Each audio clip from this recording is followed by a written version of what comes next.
Bonjour à tous, j'espère que vous allez bien.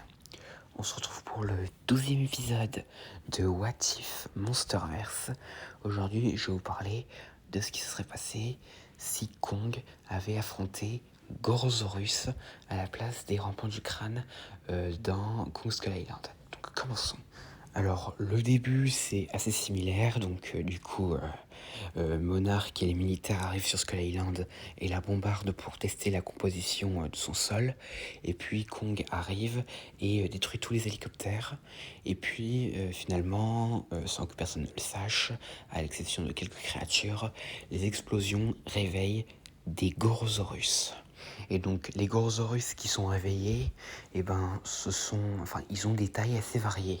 Déjà, la majorité d'entre eux ont la taille d'un tyrannosaure classique, mais cependant il y en a un qui est gigantesque. Et donc alors, pour les événements du film, alors déjà les rampants du crâne se réveillent, pas les rampants du crâne, les Gorosaurus se réveillent directement après avoir senti les explosions. Et donc du coup, pour les humains, alors en vrai ça reste assez similaire, mais cependant les Gorosaurus sont beaucoup plus nombreux que les rampants du crâne. Et donc du coup, ils retrouvent beaucoup de créatures mortes, dévorées par les rampants du crâne, les humains. Et notamment, à un moment, le groupe de Packard se fait attaquer par un Gorosaurus qu'ils tuèrent. Et donc après, pendant ce temps, Kong tue tous les Gorosaurus qu'il voit. Et donc après, comme dans le film, les deux groupes d'humains se retrouvent et partent à la recherche de Jack Chapman et le pistent au cimetière des parents de Kong. Et là, comme dans le film, ils sont attaqués par un Gorosaurus et non pas un rampant du crâne. Et donc le Gorosaurus en question tue Randa et il dévore encore beaucoup de monde, genre en donnant des coups de mâchoire, en les piétinant ou en les empalant avec son dard. Mais finalement, il est tué. Et donc après, comme dans le film, le groupe de Packard se sépare et prévoit d'aller tuer Kong. Et donc du coup, ensuite l'équipe de James Conrad tente de le protéger, mais cependant Kong se fait brûler par Packard et se fait mettre KO et sur le point d'être tué par ce dernier. Mais heureusement James Conrad, Mason Weaver et Hank Marlowe arrivent pour le protéger. Et après, le plus grand des Gorosaurus arrive pour faire face à Kong. Et donc ce dernier éclate Packard avec son poing et l'affronte. Mais vu que Kong était pas mal épuisé après avoir été brûlé et mis au sol, donc du coup le Gorosaurus le piétine avec sa patte et le met au sol avant de reporter son attention vers les humains.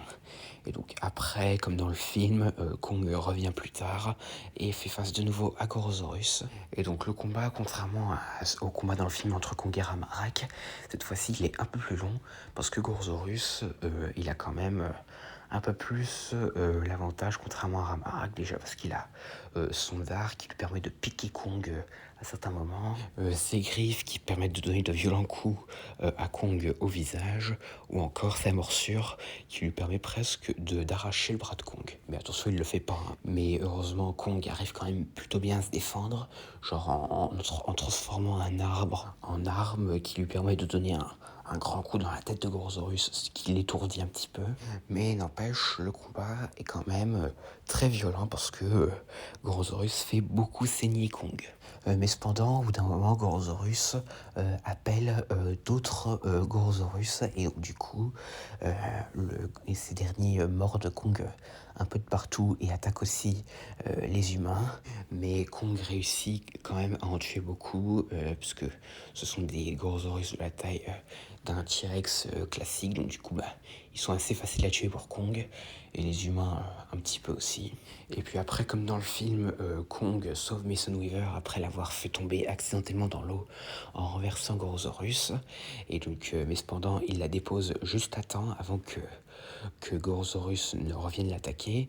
Et puis Kong saisit la mâchoire de Gorosaurus et la brisa.